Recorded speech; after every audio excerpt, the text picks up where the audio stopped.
Mr. Phyllis in 300 BC found a C-shaped organ in the abdomen. He called it Duodenal, cause it was roughly 12 fingers long. Mr. Phyllis in 300 BC found a C-shaped organ in the abdomen.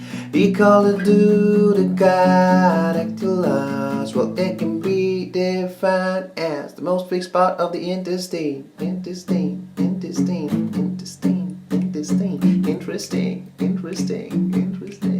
Duodenum.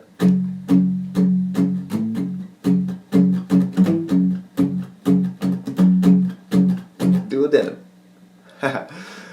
So guys, let's get the party started with the next lecture. This one's on duodenum.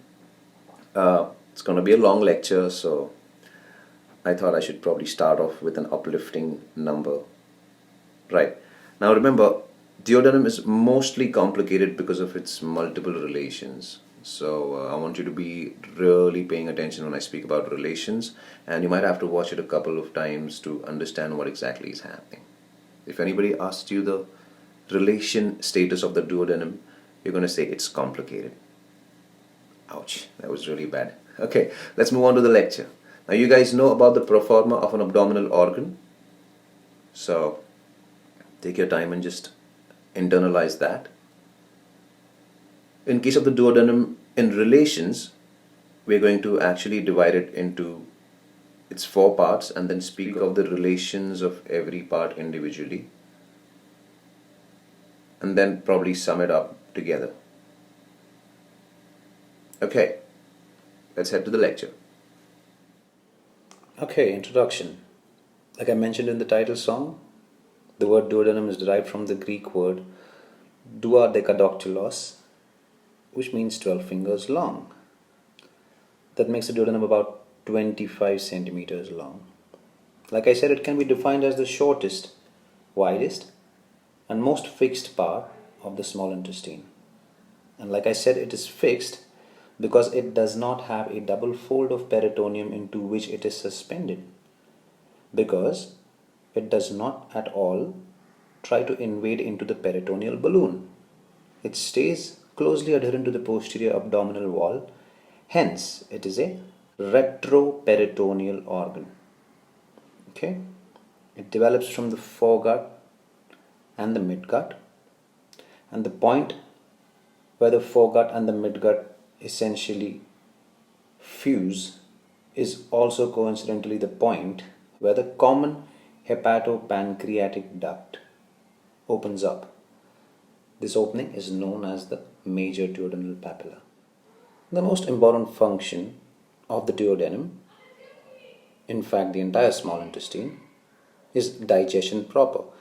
Now when I say digestion proper, I mean the breaking of complex molecules into simpler ones, and this takes place by the action of digestive enzymes, and these are mostly secreted by the pancreas, and the pancreatic enzymes essentially pour their secretions here into the second part of the duodenum. That's the major duodenal papilla that I mentioned before.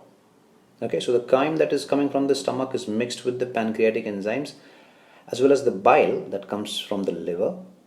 The bile is created in the liver and concentrated in the gallbladder, and from there it joins over here and the common hepatopancreatic duct, and this is where the process of digestion proper takes place. Location and extent, it essentially lies in the umbilical region. A part of it also extends into the epigastric quadrant, as you can see here. And it extends from the pyloric end of the stomach to the duodenojejunal flexure. Remember, the duodenojejunal flexure is a slight elevation that can be seen here, which continues into the jejunum. And this little elevation is maintained by an elastic fibromuscular band, which we shall study about later. It's known as the ligament of TREITZ. Okay, the extent is opposite L1, L2 and L3 vertebra. So you've got the first part somewhere in the L1 region, then you go down L1, L2, L3. Then from L3 we take a turn to the left side.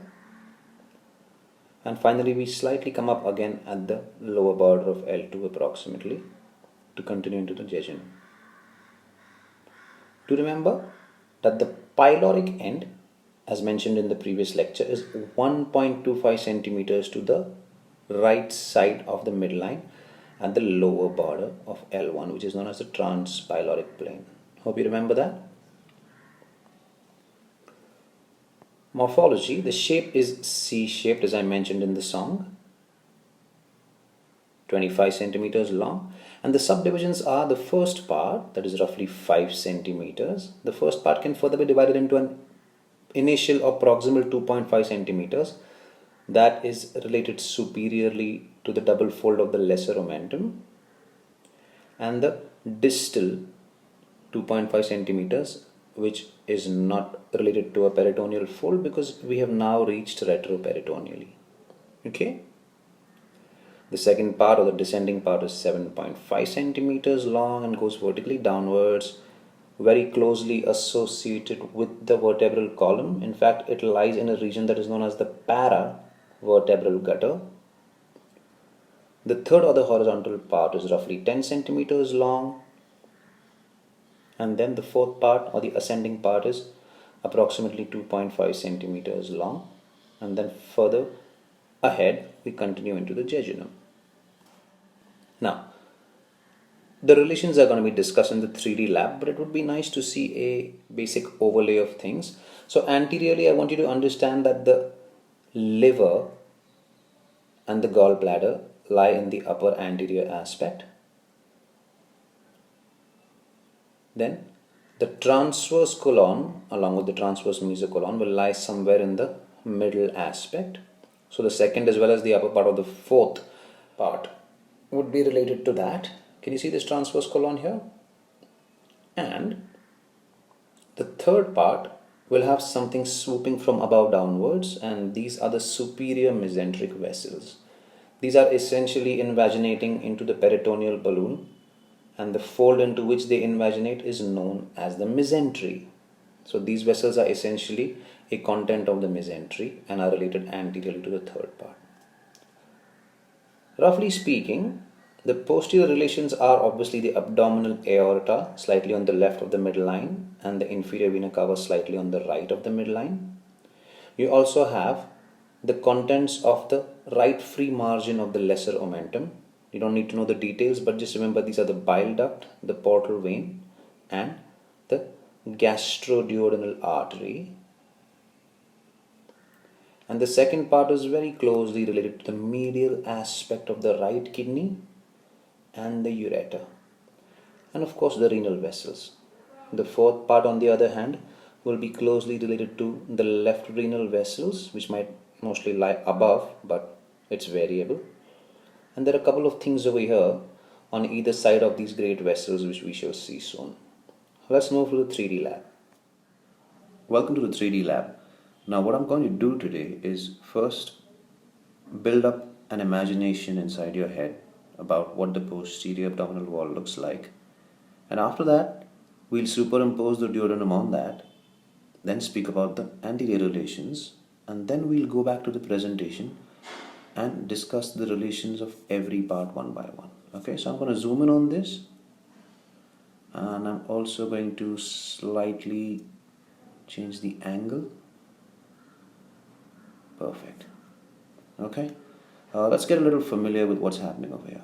Okay, now this is L1, L2, L3 with the intervening intervertebral discs. That's roughly the transverse belt along which the duodenum and the pancreas lies. Okay, what you have here is the right kidney, the right ureter, the left ureter, and the left kidney. Okay, now we're going to add the great vessels that lie on either side of the midline. Okay, so on the left side I'm going to add the abdominal aorta. Unfortunately, it's going to cause a lot of traffic because there is no in between. It's going to show all its branches as well. So I just want you to roughly make a mental note, take a mental screenshot of where exactly it lies. Okay, Similarly, this is the inferior vena cava. Okay, now to make things a little simple, what I am about to do is draw them schematically so that you get a rough idea of where exactly they lie. Okay, so roughly that's the abdominal aorta, and this is the inferior vena cava. Okay, I'm going to draw a couple more things now. One of them is the left and right crest of the diaphragm. I'm going to start with the right one. It extends from L1 to L3, and the left one L1, L2. Okay, I'm also going to draw what is known as the sympathetic chain on the right side and the left side. It basically lies in what is known as the paravertebral gutter, which is also where the second part of duodenum lies, on the right paravertebral gutter. Okay, so it'll roughly look something like this. Of course, it's schematic, don't take it too seriously. It's basically a beaded chain with sympathetic ganglia to be discussed in detail in the autonomic nervous system. So that's your right and left sympathetic chain. Okay? Now, let's see what exactly we have from right to left and the posterior abdominal wall in the region from L1 to L3. You've got the right kidney, the right ureter, the right psoas major, which arises from the transverse processes of the lumbar vertebrae, then the right sympathetic chain, the inferior vena cava, then somewhere along the midline you have the right crus of the diaphragm, then the abdominal aorta, then the left crus of the diaphragm and the left sympathetic chain, then the left ureter, and the left kidney. Now I'm going to add a couple of branches of the great vessels, so we have a few more contents that we can consider.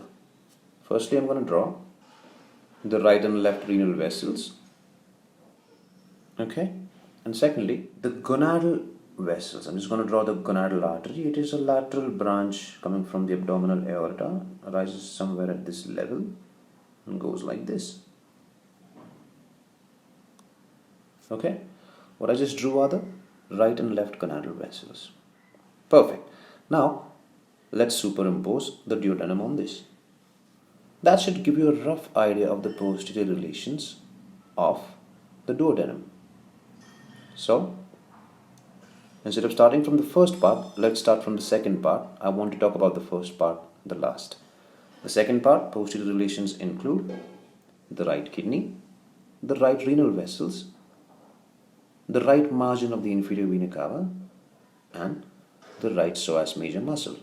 You may or may not want to include the right sympathetic chain because that could also be considered as the posterior relation of the third part. Okay? Now, maintaining this pattern of going from the right to the left side, the relations posteriorly of the third part of the duodenum are, if you want to start with right psoas major and right sympathetic chain, you can. Then the inferior vena cava, the right ureter, the right crus of the diaphragm, the abdominal aorta, the left ureter, and the left sympathetic chain. The last two you can also consider as posterior relations of the fourth part. So you might include them in one of these. It would be more appropriate to include them in the posterior relations of the fourth part though. So moving on, the posterior relations of the fourth part of the duodenum include the left sympathetic chain, the left gonadal vessels, the left ureter, and the left psoas major muscle. Okay, that's somewhere over here. Once again, posterior relations of the fourth part of the duodenum include the left sympathetic chain, the left gonadal vessels, the left psoas major, and last but not the least, something known as the inferior mesenteric vein. Now, we don't want to get too much into detail about that because that's for another day. But remember, an important posterior relation of the fourth part of the duodenum is also the inferior mesenteric vein. Okay? Now, I'm going to undo all of this and we're going to talk about the posterior relations of the first part of the duodenum which warrant some more attention. Okay, to understand the posterior relations of the first part of the duodenum, I want you to kind of look at this double fold of peritoneum that reflects along the lesser curvature of the stomach, and this is known as the lesser omentum. Now, the right free margin of the lesser omentum, which is essentially the structure lying just above the first part of the duodenum, inside it contains a couple of structures. Okay, now we'll have a look at that a little more closely, but for now just fade the first part of the duodenum. Okay, so now you can nicely observe what would be the posterior relations of the first part of the duodenum, and I'm going to add those vessels right here. It's going to get a little crowded, please bear with me. Great, so I'm going to hide the lesser omentum, and here are the relations posteriorly of the first part of the duodenum. Okay, these essentially include the common bile duct, as you can see here. Okay, then a downward branch of the hepatic artery proper, which is known as the gastroduodenal artery. Okay, if you trace the same artery upwards, it becomes a content of the right free margin of the lesser omentum, and that is known as the hepatic artery proper. So the common hepatic artery that you can see here goes up as the hepatic artery proper, forming a content of the right free margin of the lesser omentum, and a branch that goes downwards, that is known as the gastroduodenal artery, which is the one that we are currently concerned with. And finally, the portal vein. So these are the three structures. The portal vein is the posterior most. Anterior to that would be the common bile duct, and the anterior most structure would be the gastroduodenal artery.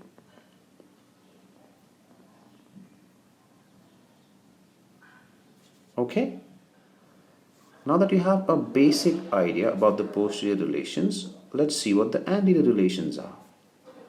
Great, so I'm just gonna fade some of these anterior relations so we kind of understand what's happening here. So the first part is anteriorly related to the quadrate lobe of the liver. I'm fading it now, and in this app it might seem that it's placed slightly above, but that's just slightly inaccurate. So try to understand.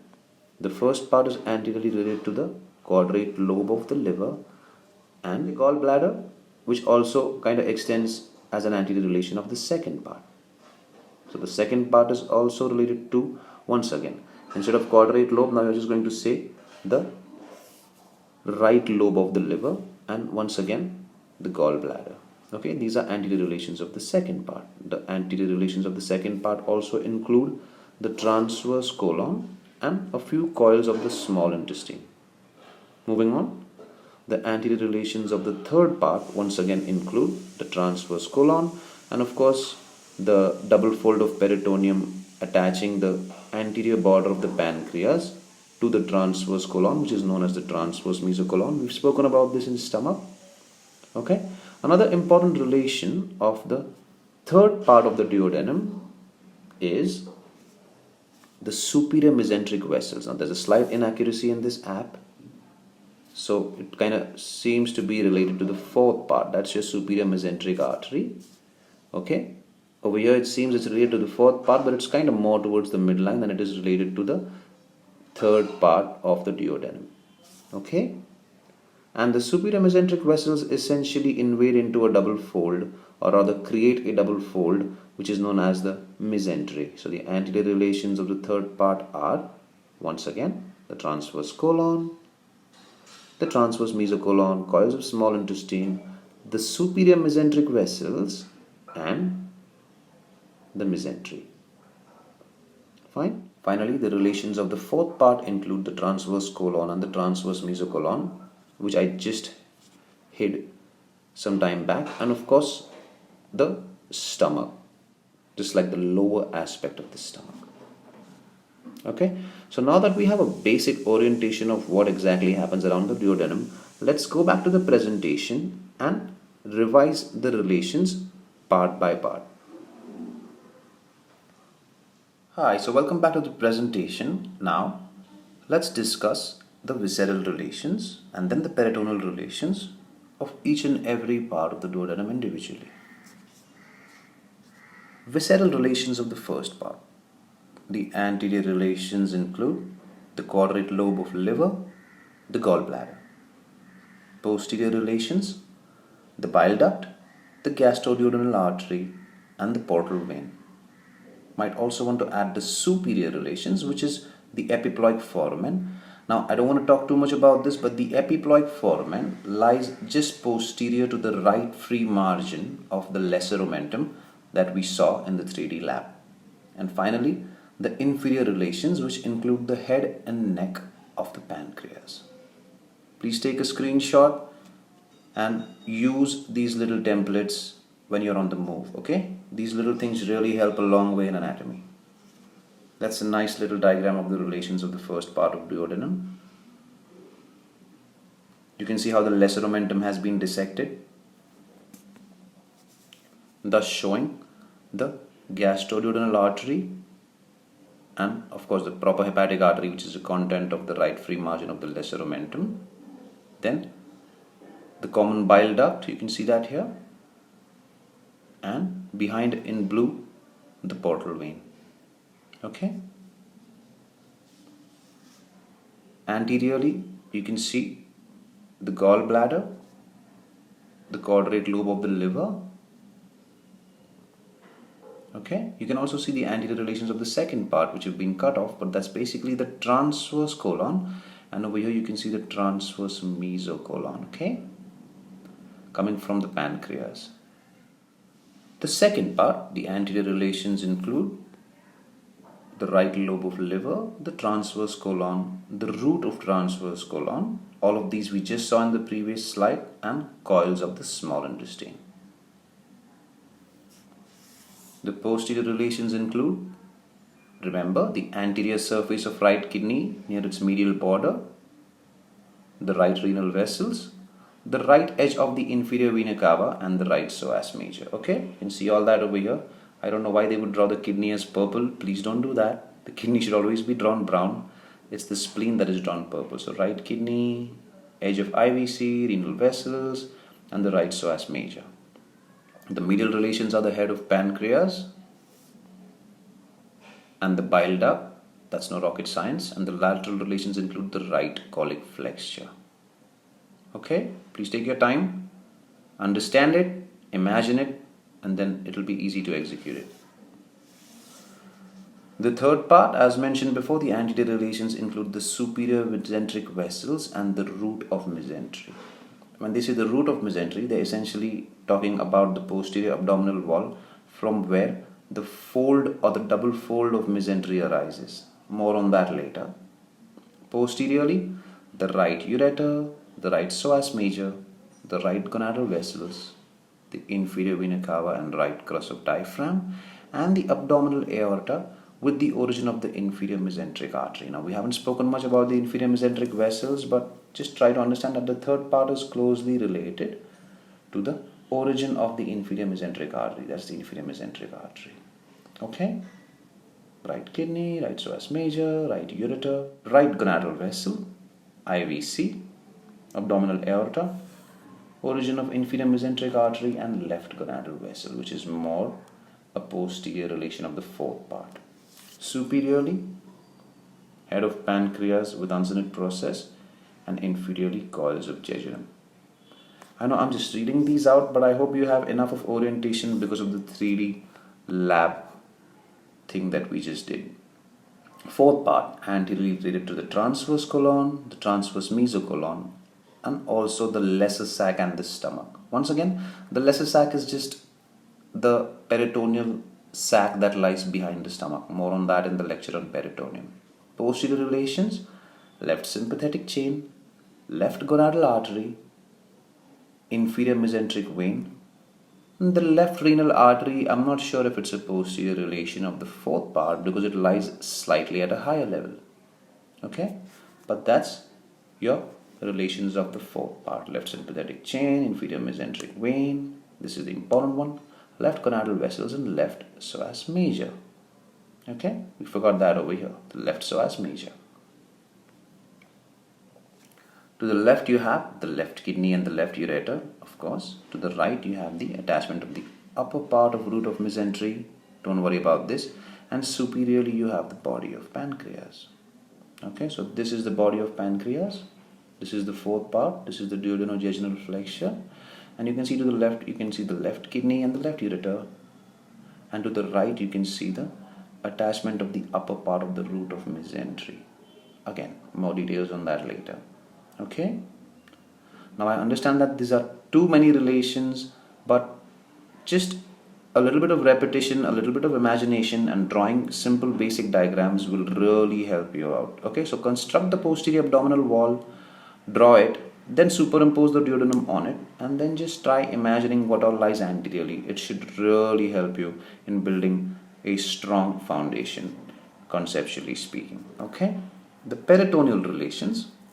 The first part, please remember that the proximal 2.5 centimeters is movable and it is related superiorly to the lesser omentum and inferiorly to the greater omentum, while the distal 2.5 centimeters is fixed and retroperitoneal. Like I said, if something is retroperitoneal, it does not invade into a double fold of peritoneum and thus it cannot enjoy mobility. It's as simple as that. And I hope you have that concept imprinted in your head by now. Second part is retroperitoneal and fixed, and the peritoneal relations are essentially the peritoneum on the anterior aspect, which is interrupted by colon. The third part once again is retroperitoneal and fixed, and it is related anteriorly to the superior mesenteric vessels and root of mesentery, which interrupt the peritoneum in the median plane. Now when they say interrupt the peritoneum in the median plane, it means that while the vessels go towards the small intestine, they lift a double fold of peritoneum. If you don't know what I'm talking about, it means you haven't seen the first lecture, and that is a bad thing. Fourth part is mostly retroperitoneal, but the terminal part starts invading into the peritoneal balloon again and is thus suspended by the uppermost part of mesentery and is mobile. So as the fourth part continues into the jejunum and the ileum, both of these are now within the double fold of mesentery, and thus the distal aspect of the entire small intestine enjoys mobility. Hence, the fact that the duodenum is non-mobile or fixed is an important line that needs to be included in the definition. Okay, the most fixed part of the intestine. Hope you have that song ringing in your head already. Right, so this is an overview of the posterior relations of duodenum, okay? So I'm just going to quickly go through them one last time. That's the right kidney, okay? That's the second part of duodenum. So behind that is going to be the right renal vessels and then the right margin of the IVC. Then you've got the head of the pancreas related to the first, second and third part as such. Then here you have the third part, which is anteriorly related to the root of mesentery, in which are invading the mesenteric vessels. Superior mesenteric vessels. And then you have the fourth part over here, which is related superiorly to the body of the pancreas, to the left side to the left kidney and left renal vessels, and finally the inferior mesenteric vein, which makes an appearance here.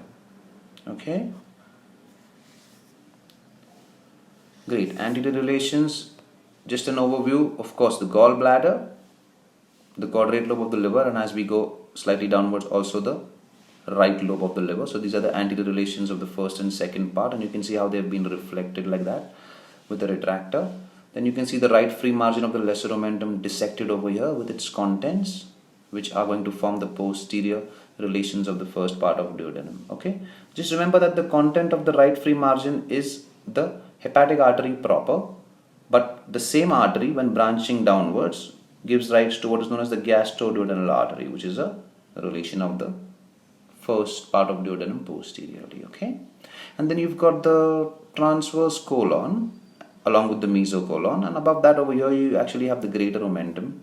So you can also include that in the anterior relations. It's like a curtain that hangs from below the greater curvature of the stomach. Okay.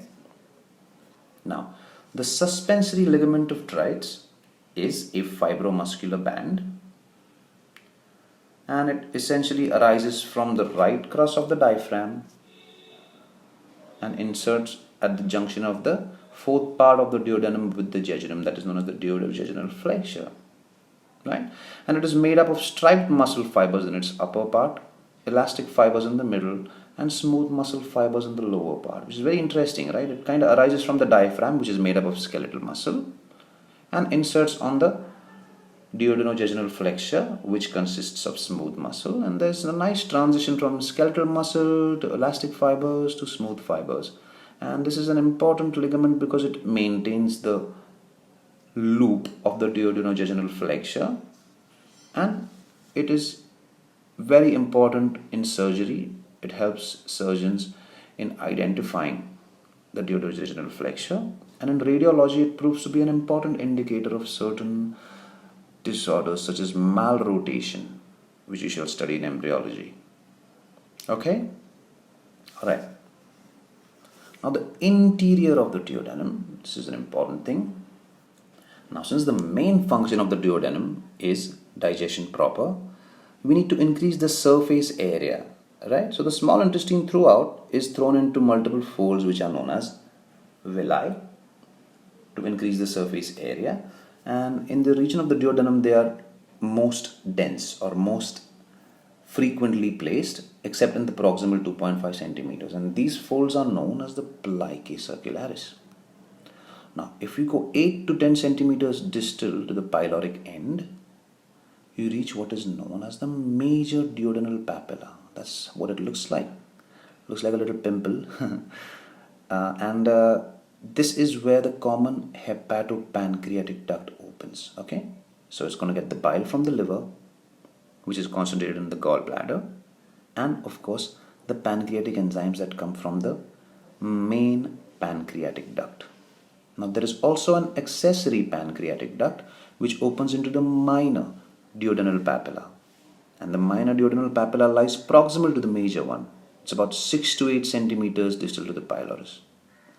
Okay, this is where the accessory pancreatic duct opens. Now also understand that just related to the upper aspect of the major duodenal papilla is a hood-like structure which kind of resembles the monk's hood,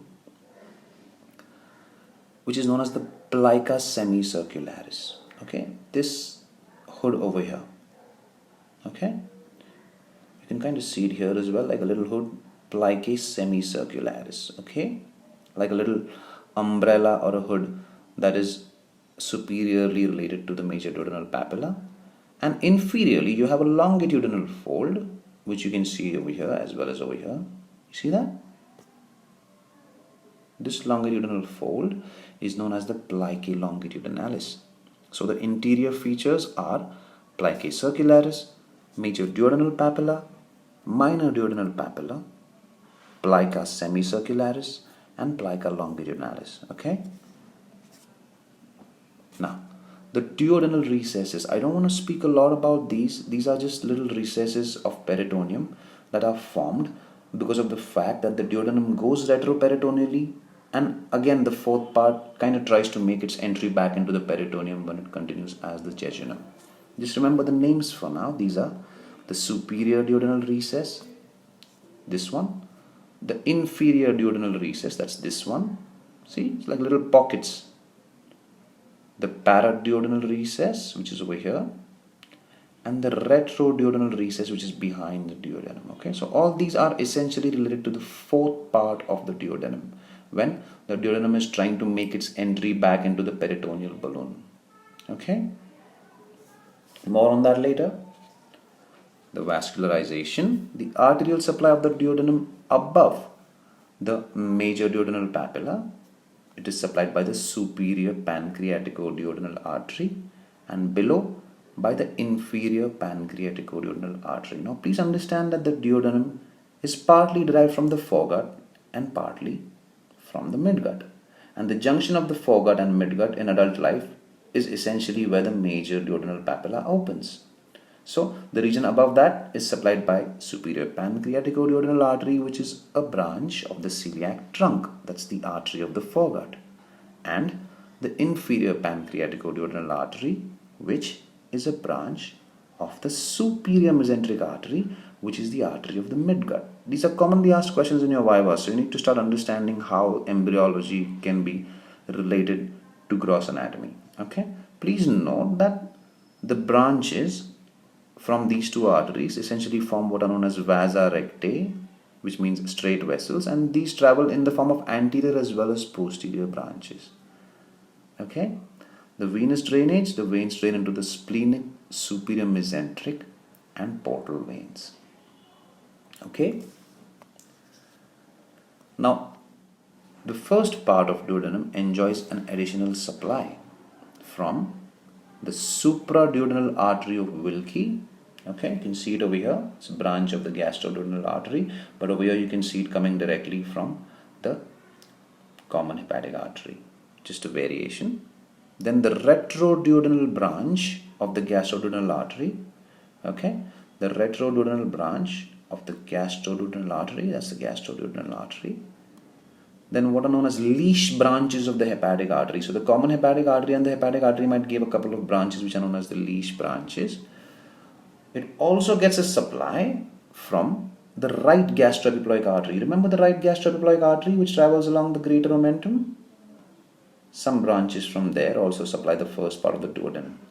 Also note that the fourth part of the duodenum receives an additional supply from the first jejunal branch of the superior mesenteric artery. Okay, so this is the superior mesenteric artery anteriorly related to the third part, and the first jejunal branch supplies the fourth part.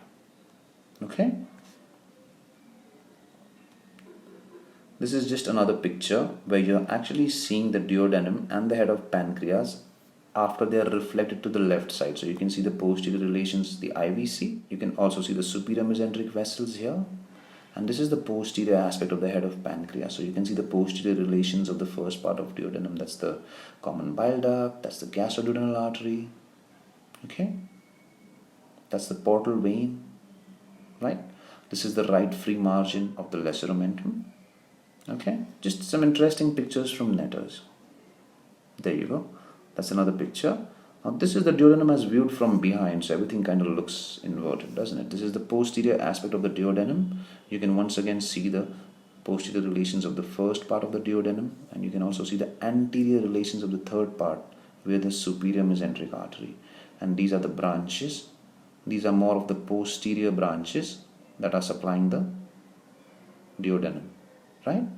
So these are the posterior vasa rectae, and the anterior vasa rectae are supplying it in a similar format anteriorly. That's the slide of the venous drainage. I just wanted to quickly show you what exactly is happening over there. That's essentially the splenic vein related to the pancreas. That is the inferior mesenteric vein. Both of them come together here, and then the splenic vein is joined by the superior mesenteric vein to form the portal vein. Okay, and what you see over here are all these tributaries that are emptying into the various veins. It's a beautiful picture. I want you to take a screenshot of that. Okay, the innervation, we won't lose a lot of time on this. It's T6 to T9 spinal segments for the sympathetic supply.